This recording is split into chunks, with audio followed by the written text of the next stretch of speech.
گوتم بدھ 568 کاہ میں شمالی ہند کے علاقہ نیپال میں ساکیا قبائل کی راجدھانی کپلوستو میں پیدا ہوئے۔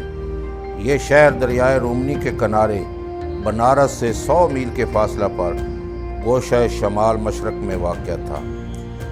ان کے والد کا نام شدھودھن تھا، ان کی والدہ کا نام مایا تھا۔ شدھودھن کے 2 ارم تھے، لیکن 45 سال تک کسی بیوی کے ہاں کوئی اولاد نہ ہوئی۔ جب بڑی ملکہ مایا حاملہ ہوئی تو تمام راجدھانی میں خوشیاں منائی گئیں۔ ملکہ کو ملک کے رسم و رواج کے مطابق وضع حمل کے لیے ان کے والدین کے گھر بھیجا گیا، مگر راستہ میں ہی چند بلند درختوں کے نیچے بچہ پیدا ہو گیا اور ملکہ کو بچہ سمیت کپلوستو آنا پڑا۔ 1 ہفتہ میں ہی بچہ ماں کی شفقت سے ہمیشہ کے لیے محروم ہو گیا اور سوتیلی ماں نے بچہ کی خبر گیری کی۔ بچے کا نام سدھارتھ رکھا گیا۔ ان کا خاندانی نام گوتم تھا۔ بعد میں جب گیان حاصل کر لیا تو بدھ کے نام سے مشہور ہوا۔ ایسا ہی ایک نام ساکیا منی یا ساکیا سنگھ بھی ہے۔ جب ساکیا منی گوتم 29 برس کا ہوا تو اپنے ایک خادم چین کو ساتھ لے کر باہر سیر کو نکلا۔ راستہ میں ایک مخلوق الحال فرسودہ دل بڈھا دیکھا جس پر چلنا دوبر اور گراں تھا۔ اس کے بعد ایک کمزور بیمار پر نظر پڑی جو ضعف اور بیماری کی وجہ سے بمشکل 1 قدم چلتا تھا اور ٹھہر جاتا تھا۔ قدموں میں لڑکھڑاہٹ تھی اور ٹانگیں جسم کا بوجھ اٹھانے سے قاصر تھی۔ آگے چل کر دیکھا کہ لوگ ایک جنازہ کو کندھا دیے ہوئے قبرستان کی طرف لے جا رہے ہیں۔ اس کے بعد ایک فقیر درویش صاف باطن کو دیکھا جس کا چہرہ نور کی شعاؤں سے روشن تھا، قناعت کی دولت سے مالا مال تھا۔ گوتم انسانی زندگی کے 3 حسرتناک پہلوؤں بڑھاپا، بیماری اور موت سے بہت متاثر ہوا اور دل سے دنیا کی محبت کی آگ سرد ہو گئی۔ دل میں یہ خیال گزرا کہ ایک دن وہ بھی پیرانہ سالی، بیماری اور موت کے پنجہ میں اسیر ہوگا۔ اس کے ساتھ ہی اس فقیر با صفا اور روشن دل کا خیال آیا کہ وہ کس طرح اطمینان قلب کی دولت سے مالا مال ہے اور تمام دنیاوی بکھیڑوں اور عوائق کی زنجیروں کو توڑ کر یاد الہی میں زندگی بسر کر رہا ہے۔ دل میں یہ خیال گزرا کہ وہ بھی کیوں نہ اس فقیر با صفا کی طرح دنیا کے تمام عیشوں اور آراموں سے منہ موڑ کر یاد الہی میں مشغول ہو جائے تاکہ وہ بھی حقیقی مسرت اور اطمینان کی دولت پا سکے۔ انہی خیالات میں غلطانوں پیچاں گوتم گھر کی طرف لوٹا۔ گوتم کی شادی یسودھارا نام کی عورت سے ہو چکی تھی اور اس کے بطن سے ایک خوبصورت بچہ بھی پیدا ہو چکا تھا جس کا نام راہل تھا۔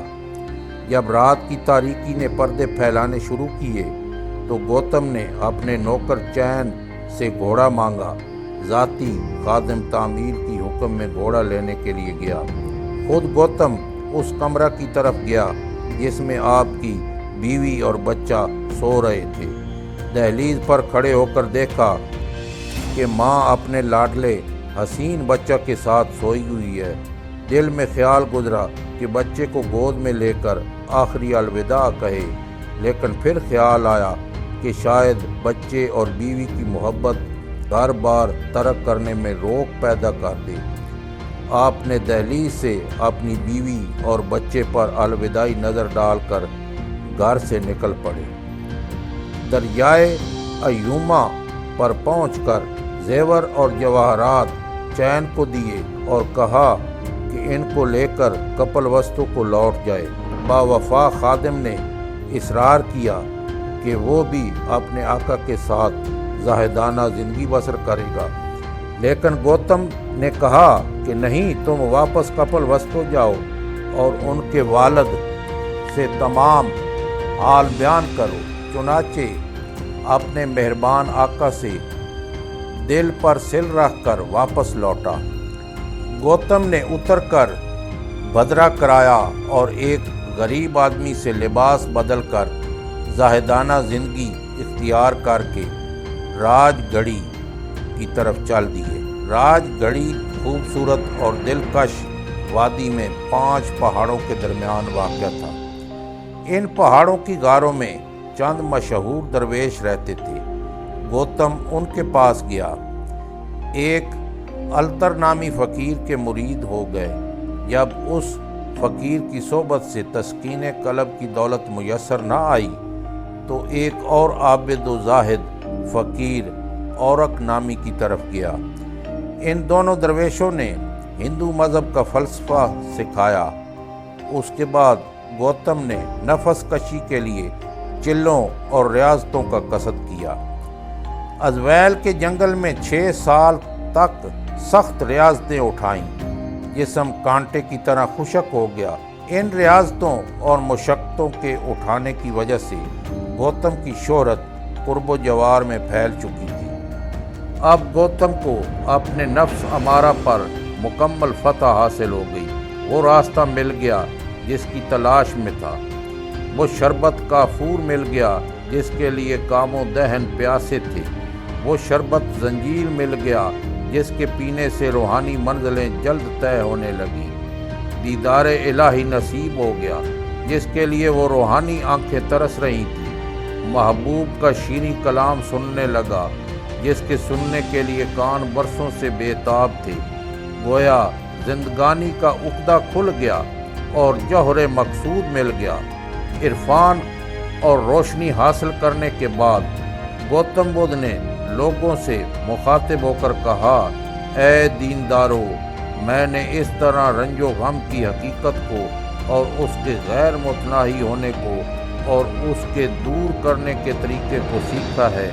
میں نے معلوم کیا ہے کہ خواہش نفسانی کی کیا مصیبت ہے، دنیوی زندگی اور اجل کی کیا مصیبت ہے۔ پھر تھوڑی سی دیر کے بعد کہا، اے درویشو، یاد رکھو دنیا کی کل اشیاء پر فنا آنے والی ہے، اس لیے تمہیں چاہیے کہ اپنے جذبات پر فتح پا کر حقیقی نجات حاصل کرو۔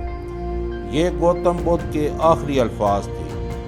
وہ 80 سال کی عمر پا کر 488 میم میں اس دنیا سے کوچ کر گئے۔